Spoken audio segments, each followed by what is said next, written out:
¿Qué tal, amigos? Buen día. Una vez más nos encontramos en actividades. Hoy nos tocó medir un polígono de 16 cuerdas en una comunidad de Tlachico, Monte Grande.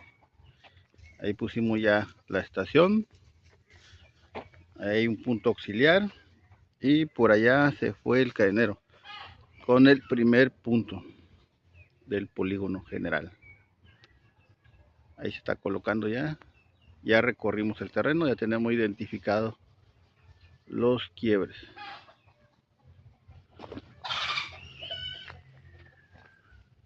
Como siempre, es un gusto compartirles las actividades.